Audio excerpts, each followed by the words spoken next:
नमस्कार। आज है 21 अप्रैल और दिन सोमवार। स्वागत है आपका बीबीसी हिंदी के न्यूज पॉडकास्ट दिन भर पूरा दिन पूरी खबर में। मेरा नाम है मोहनलाल शर्मा और मैं हूं दिलनवाज पाशा। कैथोलिक चर्च को बदलने वाले दक्षिण अमेरिका के पोप फ्रांसिस का निधन। Carissimi fratelli e sorelle, con profondo dolore devo annunciare la morte del nostro Santo Padre Francesco. Vatican के सेंट पीटर स्क्वायर पर लोग दुख में डूबे। And I find it very significant that the Pope has died during Easter or the Easter weekend. कैसे थे pope Francis और कैसे याद रखेगी दुनिया? उनके निधन से नया पोप चुनने की सदियों पुरानी चयन प्रक्रिया अब शुरू होगी। आपको बताएंगे कि नए पोप का चुनाव किस तरह से होता है। अमेरिका के उपराष्ट्रपति जेडी वेंस भारत में पीएम मोदी से हो रही है मुलाकात। देखिए, उनका जो ये टूर है वो सिर्फ घूमने की दृष्टि से नहीं आ रहे, उसमें टैरिफ और कई चीजें डिस्कस होनी है। क्या है उनके एजेंडे में, करेंगे विश्लेषण, लेकिन पहले देश दुनिया का हाल सुनिए दिलनवाज पाशा से।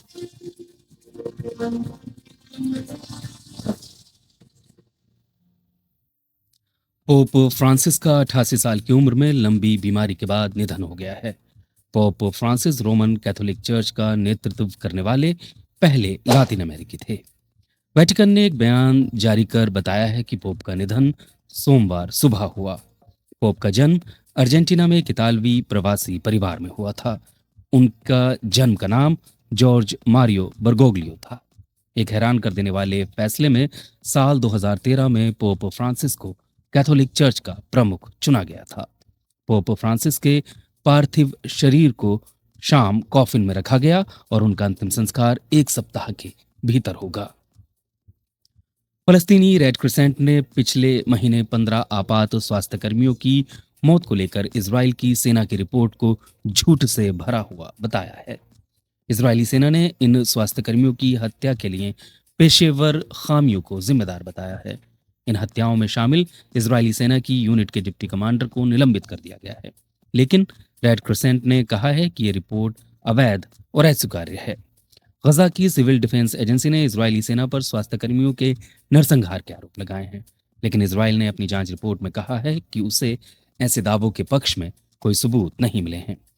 गजा शहर में मौजूद डॉक्टर्स विदाउट बॉर्डर्स की मेडिकल कर्मी अमांडे बेजरोले ने बीबीसी से बात करते हुए इस रिपोर्ट पर अपनी प्रतिक्रिया दी। For us, it's not an investigation, so we concur with the PRCS. अमांडे बेजरेले कह रही हैं, यह कोई जांच नहीं है, इसलिए मैं PRCS यानी पैलेस्टीनियन रेड क्रिसेंट सोसाइटी से सहमत हूं कि एक स्वतंत्र अंतर्राष्ट्रीय जांच की जरूरत है ताकि यह सच्चाई सामने आ सके कि वास्तव में क्या हुआ था। गजा पर दोबारा हमले शुरू होने के बाद हुई यह पहली या एकमात्र घटना नहीं है। हमें स्वास्थ्य कर्मचारियों को लेकर बहुत चिंता है। ये थे अमांडे बेजरोले के शब्द। दक्षिण कोरिया में पुलिस ने राष्ट्रपति पद के उम्मीदवार ली जॉय म्यूंग के डीप फेक वीडियो बनाए जाने के मामले में जांच शुरू की है। ली की डेमोक्रेटिक पार्टी ने दक्षिण कोरिया के चुनाव आयोग और पुलिस के समक्ष कई फर्जी और गुमराह करने वाले वीडियो पेश करके शिकायत दर्ज कराई थी। ऐसी ही एक वीडियो में ली को एक जेल के सेल में बैठा हुआ दिखाया गया है। दक्षिण कोरिया ने डीप फेक वीडियो को लेकर एक कानून पारित किया है जिसके तहत ऐसे वीडियो पर पहचान के लिए वाटरमार्क लगाना जरूरी है। हालांकि ये कानून अगले साल प्रभावी होगा। विश्लेषकों का मानना है कि दक्षिण कोरिया में चुनाव के दौरान पुलिस के लिए बड़े पैमाने पर आने वाले ऐसे वीडियो से निपटना मुश्किल होगा। झारखंड के बोकारो जिले में सुरक्षा बलों और माओवादियों के बीच हुई कथित मुठभेड़ में 8 माओवादी विद्रोही मारे गए हैं। रिपोर्टों के मुताबिक मारे गए माओवादियों में इस विद्रोही समूह के एक शीर्ष नेता भी शामिल हैं जिनके सर पर $1 लाख यानी करीब 80 लाख रुपए का इनाम था। भारत के गृह मंत्री अमित शाह ने पिछले साल एक बयान में कहा था कि भारत साल 2026 तक माओवादी विद्रोह को खत्म कर देगा। झारखंड के जिस इलाके में मुठभेड़ हुई है वह खनिज समृद्ध इलाका है और माओवादियों और भारतीय सुरक्षा बलों के बीच टकराव का केंद्र रेड कॉरिडोर का हिस्सा है। यूक्रेन की सेना ने दावा किया है कि बीती रात रूस ने 100 से अधिक विस्फोटकों से भरे हुए और डमी ड्रोन लॉन्च किए और दक्षिणी यूक्रेन के 2 इलाकों पर मिसाइल हमले किए। इससे पहले रविवार को ईस्टर के मौके पर रूस के राष्ट्रपति व्लादिमीर पुतिन ने एक दिन का संघर्ष विराम घोषित किया था।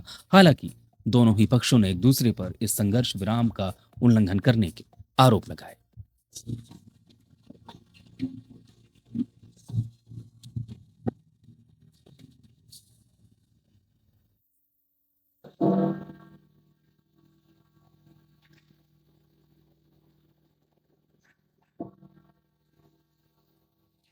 ईसाइयों के सबसे बड़े धर्मगुरु पोप फ्रांसिस का आज सुबह निधन हो गया। उनके निधन के साथ ही वेटिकन के सेंट पीटर बेसिलिका में घंटियों की आवाजें गूंजने लगी। कार्डिनल केविन फेरल ने पोप के निधन की घोषणा एक वीडियो संदेश में की और कहा कि उनका पूरा जीवन प्रभु और उनके चर्च की सेवा के लिए समर्पित था। Carissimi fratelli e sorelle, con profondo dolore. Kevin कह रहे हैं कि प्रिय भाइयों और बहनों, मुझे बहुत दुख के साथ हमारे होली फादर फ्रांसिस की मृत्यु की घोषणा कर रही है। स्थानीय समय के मुताबिक सुबह 7:35 पर पोप फ्रांसिस ने आखिरी सांस ली। फ्रांसिस का पूरा जीवन प्रभु और चर्च की सेवा में समर्पित था।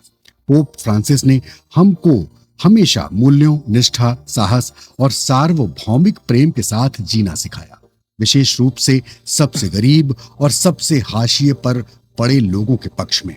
पोप फ्रांसिस लॉर्ड जीसस के सच्चे शिष्य थे। पोप फ्रांसिस को कैथोलिक चर्चों में सुधार के लिए भी जाना जाता है।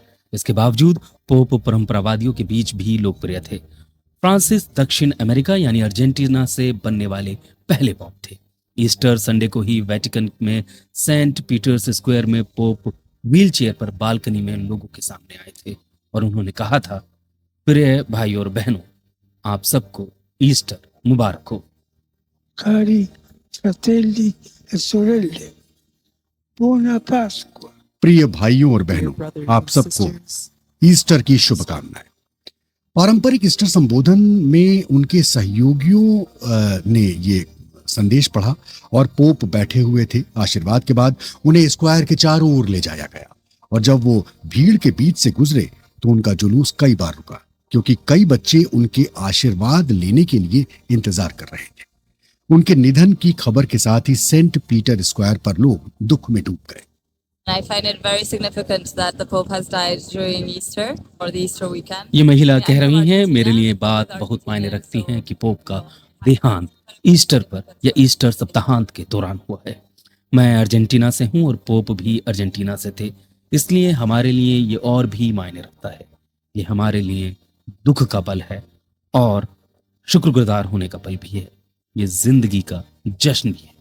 Abbiamo letto la notizia qualche un'ora fa, insomma, all'incirca, e siamo ये महिला कह रही है कि हमने कुछ घंटे पहले ये खबर पढ़ी और हम यहाँ तुरंत आए, ये समझने देखने के लिए कि हो क्या रहा है।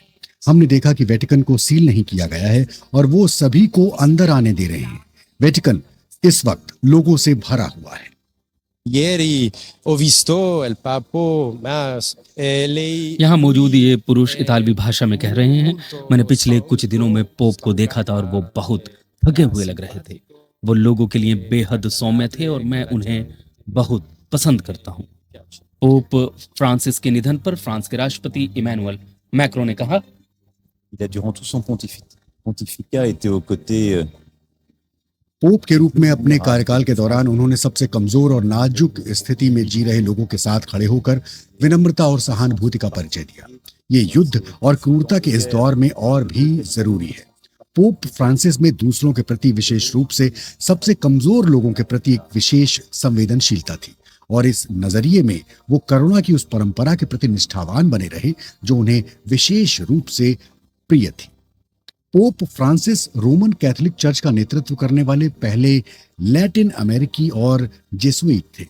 266वें पोप के रूप में उनके निर्वाचन ने विश्लेषकों को हैरत में डाल दिया था। विश्लेषक 76 साल के पोप की बजाय किसी युवा पोप के चुने जाने की उम्मीद कर रहे थे और चुनाव के दौरान उन्हें रूढ़िवादियों और सुधार को दोनों की ही जबरदस्त समर्थन मिला था। उन्हें यौन मामलों में रूढ़िवादी और सामाजिक मामलों में उदार माना जाता था। पोप बनने के 4 साल बाद हुए सर्वेक्षणों से पता चला कि पोप की लोकप्रियता कैथोलिक और अन्य धर्मों के बीच बहुत ज्यादा है। सोशल मीडिया एक्स पर उन्हें 1.5 करोड़ से भी ज्यादा लोग फॉलो करते हैं। हालांकि कई मुद्दों पर सीधा दखल न देने के कारण वेटिकन के अंदर और बाहर उनके विरोधियों की संख्या भी काफी रही। तो प्रश्न यह है कि पोप फ्रांसिस की यात्रा कैसी थी? आदर्श राठौर से सुनते हैं।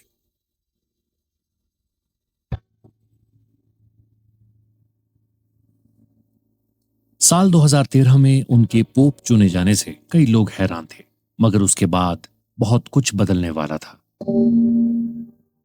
जॉर्ज बर्गोग्लियो इटालियन मूल के थे, लेकिन उनका जन्म अर्जेंटीना में हुआ था। धर्म की शिक्षा लेने के दौरान कुछ वक्त तक उन्होंने एक नाइट क्लब में बतौर बाउंसर भी काम किया। अर्जेंटीना में सैन्य तानाशाही के दौरान जब उनके जेसुइट साथियों पर अत्याचार हो रहे थे और उन्हें जेल में डाला जा रहा था, तब जॉर्ज ब्यूनस आयर्स के आर्क बिशप बने। कुछ ने उन पर सैन्य शासन से नजदीकी के आरोप भी लगाए। जब वो पोप बने तो गरीबों के लिए काम करने वाले संत फ्रांसिस का नाम अपनाया। उन्होंने इस कदम से ये संदेश देने की कोशिश की कि वो समाज के हर वर्ग के लिए काम करना चाहते हैं, ऐसा काम जो दुनिया भर के लोगों पर असर छोड़े, खासकर हाशिए पर खड़े लोगों पर। धार्मिक आयोजनों के दौरान भी वो परंपराओं से हटकर चलते रहे। शुरू से ही वो धारा से विपरीत चलना पसंद करते थे। जैसे पोप बनने के बाद भी उन्होंने अपने होटल का बिल खुद चुकाया। बुजुर्गों और कैदियों के पैर धोने जैसे अपने कुछ शुरुआती कदमों के जरिए उन्होंने पादरियों को ये संदेश देने की कोशिश की कि उन्हें वंचित तबके से जुड़ना चाहिए। उन्होंने प्रवासियों और शरणार्थियों की सुरक्षा के लिए आवाज उठाई और कई बार यात्रा के दौरान जान गंवाने वाले आप्रवासियों को श्रद्धांजलि भी दी। उन्होंने बहुत यात्राएं की और हर जगह खूब भीड़ जुटी। जैसे ब्राजील के कोपाकाबाना बीच पर उन्हें देखने के लिए 30 लाख लोग इकट्ठा हुए और फिलीपींस में तो सारे रिकॉर्ड ही टूट गए जब 60 लाख लोगों की भीड़ उन्हें देखने सुनने के लिए जुट गई। उन्होंने आर्थिक असमानता को पर्यावरण से जोड़कर देखा। पोप की ओर से जारी होने वाले एक वीडियो संदेश में उन्होंने जलवायु परिवर्तन का जिक्र करते हुए कहा था कि अमीर देशों के कारण गरीब देशों को नुकसान पहुंच रहा है। साल 2015 में वो यूएस कांग्रेस को संबोधित करने वाले पहले पोप बने। उन्होंने दुनिया के सबसे अमीर देश को पृथ्वी की देखरेख करने को कहा। पादरियों द्वारा बच्चों की यौन शोषण के स्कैंडल पर उन्होंने माफी मांगी। वो आयरलैंड पहुंचे तो उन्होंने अमूमन हर कार्यक्रम में पीड़ितों से माफी मांगी, मगर स्कैंडल सामने आते रहे। बतौर पोप उनके कार्यकाल में ही समलैंगिकता जैसे मसलों पर रुख बदलता दिखा। जैसे एक गे बिशप के सवाल पर उन्होंने कहा था कि किसी को जज करने ফিলিস্তিন প্রসঙ্গে সবসময় সোচ্চার ছিলেন পোপ। देते हैं कि असल में वेटिकन और चर्च के रुख में थोड़ा ही बदलाव आया है। इसके बावजूद रूढ़िवादी कैथोलिक पोप को शक भरी निगाह से देखते थे, लेकिन कुछ मायनों में वो पोप जॉन पॉल द्वितीय की तरह परंपरावादी थे, जिन्हें पोप फ्रांसिस ने ही संत घोषित किया था। अबॉर्शन, सरोगेसी, गर्भ निरोध और जेंडर असाइनमेंट जैसे मसलों पर उनके विचार काफी रूढ़िवादी थे। हालांकि बतौर पोप उनका कार्यकाल और उनके काम करने की शैली पूर्व पोप बेनेडिक्ट 16 से ज्यादा अलग नहीं थी। विकासशील देशों के कई पादरियों की नियुक्ति करके उन्होंने चर्च के नेतृत्व का विस्तार किया। चर्च का नेतृत्व जो कभी यूरोप केंद्रित हुआ करता था, वहां अब लैटिन अमेरिका, एशिया और अफ्रीका जैसे महाद्वीपों का प्रतिनिधित्व। हाल के सालों में पोप फ्रांसिस स्वास्थ्य से जुड़ी कई दिक्कतों से जूझ रहे थे, लेकिन इसके बावजूद व्यस्त दिनचर्या से खुद को अलग कर पाना उनके लिए मुश्किल था। वो एक संवेदनशील और विनम्र पोप थे जो चर्च की शक्तियों और शान और शौकत के बजाय गरीब और वंचित लोगों के बीच रहना पसंद करते थे।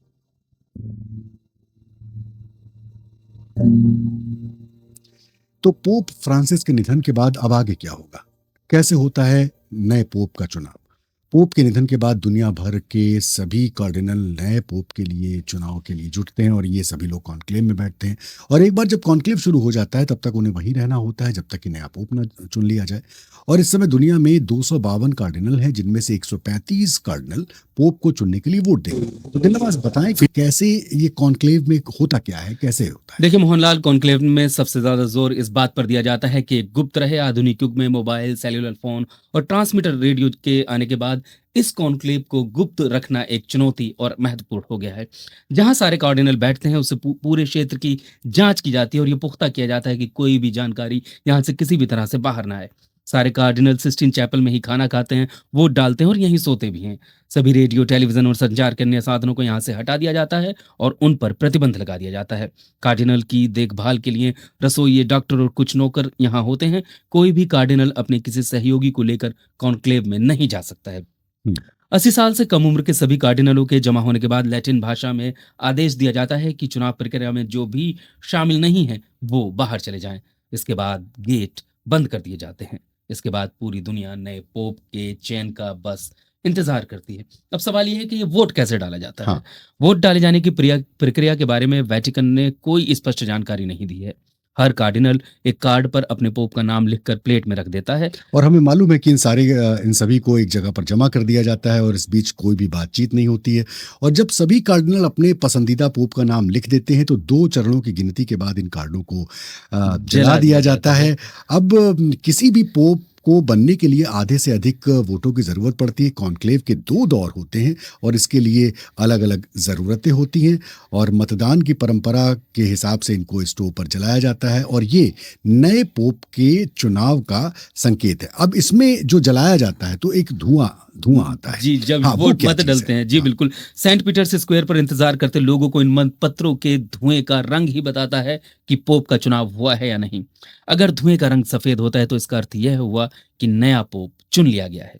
लेकिन अगर धुएं का रंग काला होता है तो मतलब हुआ कि अभी और इंतजार करना होगा, क्योंकि पोप के नाम पर सहमति नहीं हुई है। और जिस धुएं की हम चर्चा कर रहे हैं, ये जो धुआं है वो सिस्टीन चैपल की चिमनी से निकलता है। कॉन्क्लेव के नियम हर मामले में बहुत कठोर होते हैं, लेकिन धुएं के रंग को लेकर नियम कुछ भी नहीं कहते। सिर्फ ये जो धुआं है और इस धुएं का रंग ही बता सकता है कि कॉन्क्लेव के अंदर क्या हो रहा है। तो ये एक चयन प्रक्रिया है नए पोप को चुनने की। दिन की बड़ी खबर, चाहे भारत में हो या दुनिया में कहीं और, जो हुआ केवल वही नहीं, ऐसा क्यों हुआ जानिए वो भी। खबर के आगे क्या है, खबर की परतों के बीच क्या छिपा है, पहले समझे फिर समझाएं। बीबीसी हिंदी का न्यूज पॉडकास्ट, दिन भर, पूरा दिन, पूरी खबर। हमारी खबरों को पढ़ें bbchohindi.com पर। आप हमें व्हाट्सएप, इंस्टा और यूट्यूब पर भी फॉलो कर सकते हैं।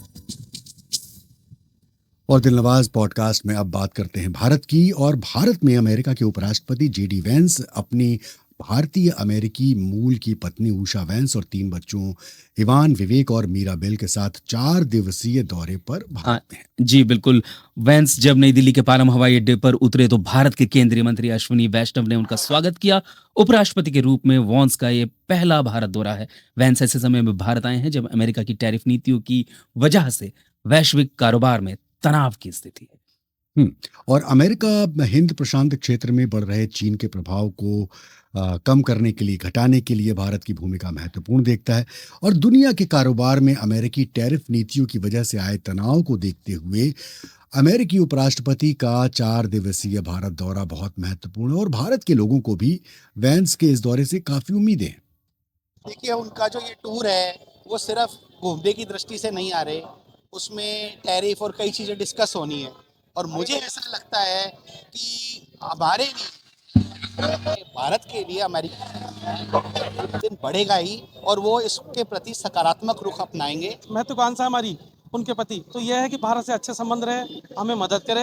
जिस तरह वो आएंगे व्यापार बढ़ेगा और कुछ जो भारत की परिस्थितियाँ चल रही है उसमें हमारी मदद करे। अमेरिका के उपराष्ट्रपति जो जेडी वेंस आगरा आ रहे हैं, सौभाग्य की बात है आगरा वालों के लिए। तो ताजमहल में विजिट भी करेंगे 23 तारीख को शायद, और काफी अच्छा रिस्पांस भी हम लोगों को मिलेगा इससे। जो अमेरिका ने जो टैरिफ लगाया है उसके लिए हो सकता है उसमें कोई अच्छे सुझाव निकले और इंडिया के लिए अच्छा रहे। तो ये तो आम लोगों की आवाज़ें हैं। यहीं पर पॉडकास्ट में हम शामिल कर रहे हैं बीबीसी संवाददाता जुगल पुरोहित को, जो कि वैंस के इस दौरे को कवर कर रहे हैं। तो जुगल, अब से कुछ देर पहले जेडी वैंस की पीएम मोदी से मुलाकात हो रही थी, तो सबसे पहले यही जानना चाहते हैं कि इस मुलाकात में क्या कुछ बातें सामने आई हैं?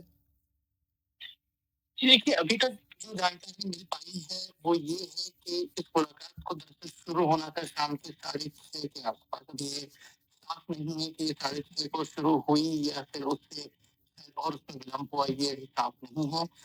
कुछ ही पहले हमें ऐसा बताया जा रहा है कि इस मीटिंग को लेकर और डिटेल साझा की जाएंगी। तो औपचारिक तौर पर ना तो अमेरिका ना ही भारत की तरफ से कोई इसमें रीड आउट आया है कि बातचीत किस मुद्दे पर हुई, किस मुद्दे पर नहीं हुई। इसके लिए हमको थोड़ा और वेट करना होगा। ठीक है, इंतजार करते हैं कि इस बातचीत में क्या निकलता है। लेकिन जेडी वैंस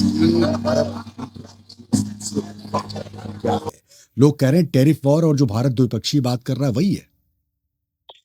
दरअसल विदेश नीति में ये भी कहते हैं कि कई बार ये नहीं होता कि ये 2 पार्टियां साथ में क्या करती हैं, ये भी देखना होता है कि जो तीसरी पार्टी वो क्या कर रही है। तो कई जो इसमें विशेषज्ञ हैं वो ये भी कह रहे हैं कि ट्रंप ने जो अपना एक लिबरेशन डे कहकर जो अप्रैल इसी महीने के पहले हफ्ते में टैरिफ वॉर को छेड़ा था, उसके बाद चीन को आप देखिए जो सबसे एक तरह से सबसे ज्यादा प्रभावित है। चीन के राष्ट्रपति क्या कर रहे हैं? चीन के राष्ट्रपति जा रहे हैं कंबोडिया, वो जा रहे हैं अलग अलग देशों में, वियतनाम भी गए थे, मलेशिया में भी उनका दौरा था। तो एक तरह से इसको ऐसे भी समझा जा रहा है। लेकिन ये बता दूं कि जेडी वैंस का यहाँ आना, दरअसल ये जानकारी टैरिफ वॉर से पहले ही साझा हो गई थी कि वो आएंगे यहाँ पर। ट्रंप प्रशासन के पहले 100 दिन के आसपास खत्म होने के दौरे के आसपास वो आएंगे, ये जानकारी साफ थी। जाहिर है कि भारत के लिए सबसे बड़ी प्रायोरिटी क्या है? तो वो है अमेरिका के साथ एक बायलैटरल ट्रेड एग्रीमेंट को इस साल के अंत तक उसको तैयार करना, उस पर मोहर लगाना। ये जितना सरल भाषा में मैंने कह दिया उतना सरल है नहीं। पहले भी भारत और अमेरिका कोशिश कर चुके हैं, कई सालों के प्रयासों के बावजूद ऐसी डील नहीं बन पाई है। तो अब क्योंकि ये टैरिफ की तलवार लटक रही है, तो दोनों देश चाहते हैं कि बायलैटरल ट्रेड एग्रीमेंट पे मोहर लग जाए इस साल के अंत तक। और ये कहा जा सकता है कि ये एक बहुत बड़ा मुद्दा होगा जब जेडी वैंस प्रधानमंत्री मोदी से मिलेंगे। अच्छा, अब ये हम हमारे लिसनर्स को समझाइए, ये पेच क्या है इसमें? पेच कहीं है। भारत अमेरिका से कम खरीदता है, अमेरिका भारत से बहुत ज्यादा खरीदता है। अमेरिका उसको एक नेगेटिव तरीके से देखता है, हालांकि कई एक्सपर्ट्स उसे नहीं मानते कि ऐसी बात है। अमेरिका चाहता है कि भारत अपनी टैरिफ को कम करे। जहां तक डेयरी प्रोडक्ट्स की बात है, एग्रीकल्चर प्रोडक्ट्स की बात है, अमेरिका चाहता है कि भारत अमेरिका से और खरीदे। तेल की बात है, डिफेंस की बात है। भारत भी चाहेगा कि कई जगहों पर वो और खरीदे। भारत ये भी चाहेगा कि उसके प्रोडक्ट्स को और अमेरिका में एक्सेस मिले। जो वीजा रिलेटेड इशू है वीजा का, उस पर H1B वीजा जिसमें स्किल्ड मैन पावर अमेरिका में जाता है, उस पर भी थोड़ी रिलैक्सेशन मिले, छात्रों पर रिलैक्सेशन मिले। तो ये बात हालांकि ट्रेड की है, लेकिन इस ट्रेड में कई ऐसे मुद्दे हैं जो कनेक्टेड हैं।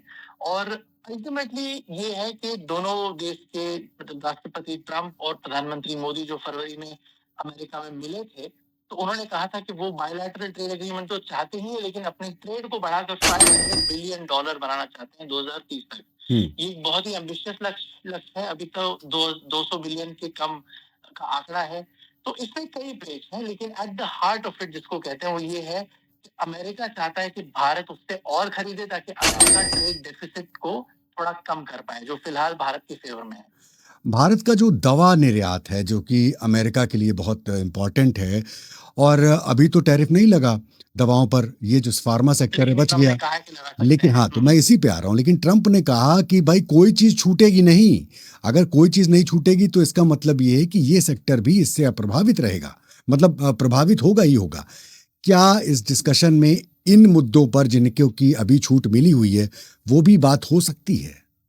बिल्कुल, इसमें अलग अलग किस्म के परम्यूटेशन कॉम्बिनेशन हैं। जो कई एक्सपर्ट से हम बात कर रहे हैं वो ये कह रहे हैं कि अब फिलहाल क्योंकि इतना कम एक डेडलाइन है, और ट्रंप ने हमारे सुनने वाले उनको याद होगा कि सिर्फ 90 दिनों तक इस रेसिप्रोकल टैरिफ, भारत के 27% जो टैरिफ लगा है उसको सिर्फ 90 दिनों के लिए पॉज किया है।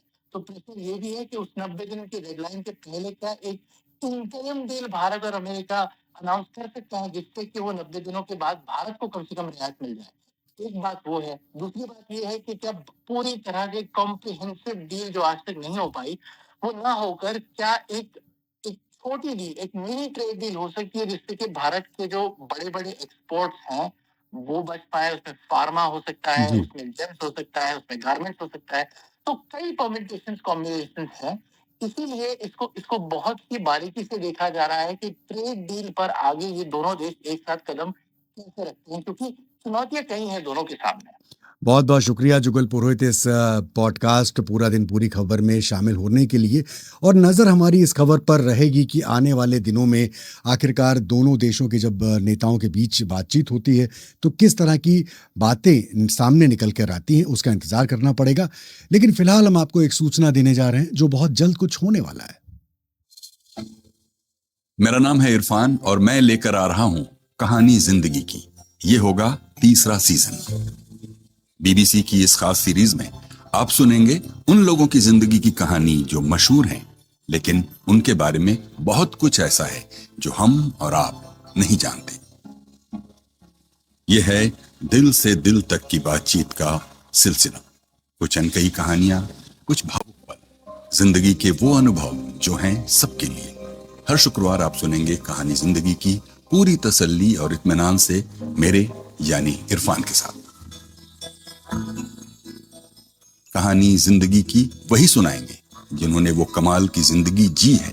बीबीसी हिंदी के YouTube चैनल पर और साथ ही बीबीसी हिंदी के पॉडकास्ट पेज पर। तो आपको इंतजार करना होगा शुक्रवार तक। प्रोमो आ चुका है और आप इस प्रोमो को देख भी सकते हैं, यूट्यूब पेज पर लगा हुआ है शॉर्ट्स में। और शुक्रवार को एक जब पहला एपिसोड आएगा तो बताइएगा और हम भी आपको बताएंगे कि वो एपिसोड किसका आने वाला है। चर्चा करेंगे आज पैसा वसूल में किस पे बात करेंगे कि जिस तरह से हाल में भारत समेत दुनिया भर के शेयर बाजारों में गिरावट आई है, तो क्या इस माहौल में सब कुछ खराब है या निवेशकों के लिए कोई उम्मीद की किरण है भी। पैसा वसूल में इसी पे बात प्रेरणा से। जब से अमेरिका की कमान डोनाल्ड ट्रंप के हाथों में आई है, तब से टैरिफ और ट्रेड वॉर सबसे ज्यादा चर्चा में है और शेयर बाजार को ट्रेड वॉर से नफरत है। वजह यह है कि टैरिफ से महंगाई बढ़ सकती है, डिमांड घट सकती है और दुनिया भर की आर्थिक तरक्की पटरी से उतर सकती है। यही वजह रही कि हाल ही में भारत समेत दुनिया भर के शेयर बाजारों में भारी गिरावट आई। लेकिन क्या इस माहौल में सब कुछ खराब ही है? क्या निवेशकों के लिए उम्मीद की कोई किरण है भी या नहीं? पैसा वसूल के आज के एपिसोड में बात इसी पर। तो ट्रंप के टैरिफ का असर पूरी दुनिया पर है और भारत भी इससे अछूता नहीं है। लेकिन मुश्किल की इस घड़ी में क्या भारत दूसरे देशों के मुकाबले बेहतर स्थिति में है? अनिश्चितता के इस माहौल में जानते हैं वो 5 बातें जो निवेशकों को भारत की अर्थव्यवस्था और शेयर बाजारों पर भरोसा बनाए रखने की गारंटी देती हैं। पहली ये कि ज्यादातर मुश्किलें पहले ही सामने आ चुकी हैं। दरअसल भारतीय शेयर बाजारों में तकरीबन 7 महीने पहले ही गिरावट आनी शुरू हो गई थी। सितंबर 2024 के बाद से निफ्टी 500 इंडेक्स यानी 16% से अधिक लुढ़क चुका है। इसमें से ज्यादातर नुकसान अक्टूबर-दिसंबर तिमाही में हुआ। ये तेज गिरावट बताती है कि ज्यादातर बुरी खबरें, मसलन शेयरों की ऊंची कीमत, कंपनियों के कमजोर नतीजे और यूक्रेन रूस संकट या इसराइल हमास जंग जैसी खबरों से निवेशक वाकिफ हैं और वो इन फैक्टर्स को जानने और जांचने के बाद ही अपना निवेश कर रहे हैं। दूसरा, कंपनियों का मजबूत बही खाता। स्लो डाउन में सबसे बुरा हाल उन कंपनियों का होता है जिन पर भारी कर्ज होता है। लेकिन डीएसपी म्यूचुअल फंड्स की हाल ही में जारी एक रिपोर्ट बताती है कि भारतीय कंपनियों के बही खाते अब पहले के मुकाबले बेहतर स्थिति में हैं। एसेट्स के मुकाबले इन कंपनियों पर कर्ज पिछले कुछ सालों में लगातार कम हुआ है। मसलन साल 2003 में जहां मीडिया, एंटरटेनमेंट और पब्लिकेशन से जुड़ी कंपनियों का डेट टू एसेट औसतन 32% था, वहीं 2024 में ये घटकर महज 7% था। स्टडी बताती है कि कमोबेश दूसरे सेक्टर्स में भी ये रुख गिरावट का ही है। तीसरा ये कि इकोनॉमिक ग्रोथ पर सरकार का जोर। दरअसल भारत सरकार भी आर्थिक ग्रोथ को बनाए रखने के लिए कदम उठा रही है। बजट 2025 में सरकार ने सभी टैक्स पेयर्स को इनकम टैक्स में बड़ी राहत दी। सरकार ने उम्मीद जताई है कि उसके इस कदम से लोगों के पास खर्च के लिए 1 लाख करोड़ रुपए से अधिक की रकम होगी।